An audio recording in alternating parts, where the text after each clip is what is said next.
अपने देश में, हम तो दुनिया में जा सकते हैं, देश में कौन रोक सकता है। लेकिन इंडिया अलायंस के लोगों को जवाब देना चाहिए कि आखिर डीएमके के नेता इतना अपमानित क्यों कर रहे हैं, लोग अपमान सहकर भी वहाँ क्यों रह रहे हैं, इसका जवाब इनको देना। पहले तो डीएमके के नेता को मालूम नहीं है बिहार के लोग टॉयलेट साफ करने नहीं जाते बल्कि सेवा के लिए जाते हैं और स्किल्ड वर्कर होते हैं। अगर आज जो इंडस्ट्री टेक्सटाइल की और कई चल रही है उसमें बड़ी तादाद के बिहार के लोग हैं वहाँ। हमारे यहाँ इंडस्ट्री नहीं है इसलिए मजबूरी में हमें जाना पड़ता है, लेकिन अपने देश में, हम तो दुनिया में जा सकते हैं, देश में कौन रोक सकता है।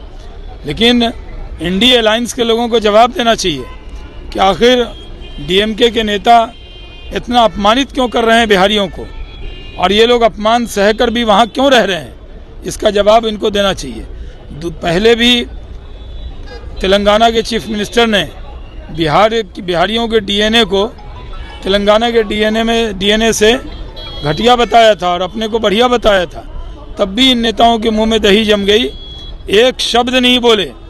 कांग्रेस, राजद, जदयू और सपा के नेताओं को जवाब देना होगा कि बिहार यूपी का अपमान करने वाले इन नेताओं के साथ अलायंस क्यों कर रहे हैं। क्या बिहारियों को गाली सुनाने में इनको मजा आता है?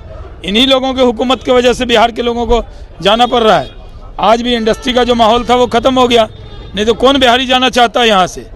एक साल में इंडस्ट्री लगा, अभी तो सिर्फ इन्वेस्टर मीट हुआ, कहा इतना लगाएंगे इतना लगाएंगे। कहाँ लग रही फैक्ट्री? कोई नया आदमी आया, कोई नया इन्वेस्टर आया बिहार के अंदर? वही जो पुराने वाले थे वो लिख के दे के चले गए। तो एक तो बिहार के बच्चों को मजबूरी में जाना पड़ता है क्योंकि यहाँ हुकूमत रही इन लोगों की, इन्होंने ध्यान नहीं दिया। और दूसरी बात यह है कि डीएमके के नेता कभी सनातन का अपमान, कभी रामचरितमानस का अपमान, कभी बिहारियों का अपमान करते हैं और ये लोग खामोश बैठे रहते हैं। बिहार में पॉलिटिकल मर्डर की स्थिति पैदा हो गई है। एमआईएम के जिला अध्यक्ष सिवान के, उनको गोली मार के हत्या कर दी गई कल, और आज रालोजद के युवा के महासचिव हैं, उनको छपरा में गोलियां बरसाई गई। देखिए, बिहार में पुराना जंगल राज वापस आ गया है, इसलिए अब पॉलिटिकल लोगों की भी हत्या हो रही है। जिस तरह रालोजद के और एमआईएम के नेता की हत्या हुई है, इसका मतलब है कि यहाँ कोई भी सुरक्षित नहीं है और यहाँ की सरकार नाम की कोई चीज़ ही नहीं है।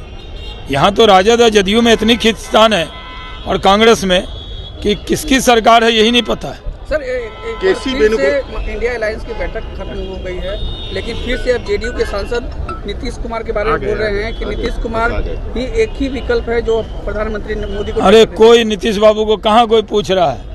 हम लोगों को छोड़ कर गए कि वहाँ कुछ मिलेगा, कुछ नहीं मिल रहा है। बड़े निराश हैं वो, इसलिए हम उनका दुख बढ़ाना नहीं चाहते। केसी वेणुगोपाल ने केरल में सीपीएम के द्वारा कांग्रेस के नेताओं पर हमले को लेकर के सवाल खड़े किए हैं। कह रहे हैं कि एक तरफ मोदी जी कांग्रेस, अरे तो बैठ के गोलगप्पा क्यों खा रहे हैं, मलाई पूरी क्यों खा रहे हैं बैठ के?